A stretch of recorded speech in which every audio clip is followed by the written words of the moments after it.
When I was younger, I didn't know you could be a scientist as your job. Being a scientist isn't just one thing, you know, so you've all these different parts to it.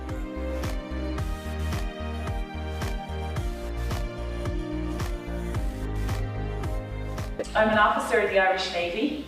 In the Navy, I'm an engineering officer, so I'm a marine engineer. I'm qualified to run the engine room, and if there's any problems on board, that I'm capable of dealing with them.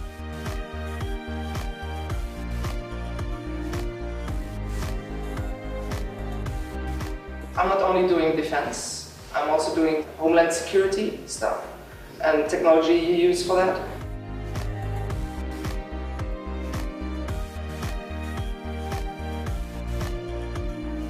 The full years of my time, I was doing both 50% teaching, 50% research. And this is, of course, very satisfying.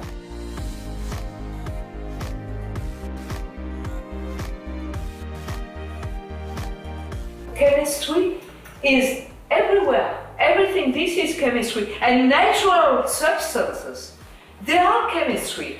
The lab, we are looking for compounds able to be active against resistant bacteria. So I work in evolutionary genetics, which means I'm looking at genes and how they change over time or how they don't change, and trying to use that information to understand how the genes work. So as a marine engineer on board the Navy ships, I'm responsible for anything that's on board of that ship that's mechanical or electrical. I like working things out, I like puzzles, I like you know, the whole thing of being presented with something and trying to figure it out. I enjoy that. Ireland Navy has a number of roles.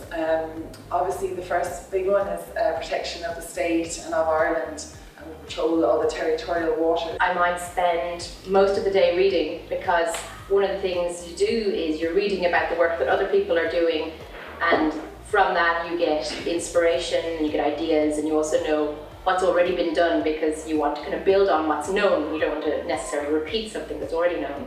Within the areas we carry out drug interdiction, armed boardings, so we do searches for bodies. And some days I would be doing kinds of experiments, which for me, I do it all on computers. My work is all on computers. And so, but it would be working with computers doing analysis.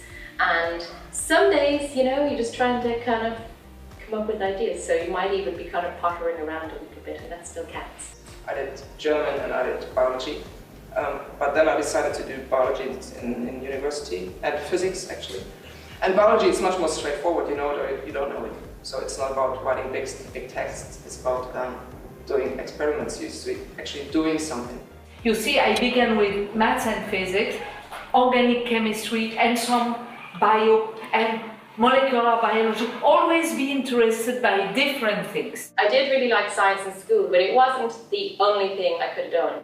But I also really like the research I get to do, because when I'm doing research, I get to decide what do I think is really interesting and to try and figure that out. I think it's really special to be allowed to decide yourself, you know, what you think is most interesting. Meeting new people every day, and it never gets boring because you have always new threads, new technologies, so it's not just working on one thing. In some sense, my closest colleagues in terms of the work I do are scattered around the globe. I'm very much a team player. I love working with the team.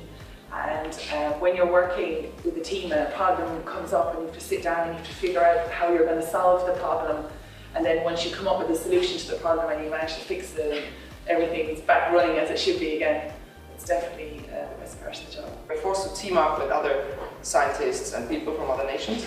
Tokyo, New York, London a few times, France a couple of times. Traveling, which is kind of exhausting sometimes, but you're traveling a lot, you meet a lot of new people, and all those are interested in the same areas you are, and you discuss everything, and at the same time you learn about national habits. I did a lot of languages, French, German and English. I did German and I did biology. I was interested always in mathematics. It was an area which I was good. I've got loads of different parts that I really like. So I really like the teaching aspect I get to do. So I lecture in Trinity, and so I've got that part which is teaching. So you should really have a look at the interfaces of different things. And also subjects that are not very related at the first glance. For example, what's very similar, for me at least, is science and economics.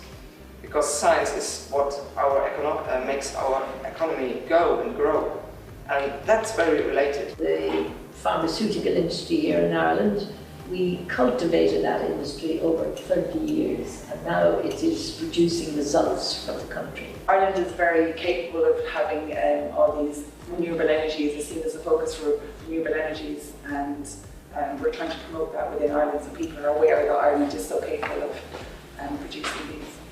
Being a scientist isn't just one thing, you know, so you've all these different parts to it. You need to know more or less how the future will look like, and that's what we're doing. So we look, how will the world be in 25 years? I think it's important to find something that you have an interest in. What you need to do is to learn to learn. Don't specialize too much, be curious in a lot of subjects. Always be interested by different things. And you let nothing stop you. If you are a woman, and even if you are not, don't be afraid. The most important job in 20 years' time probably doesn't exist today.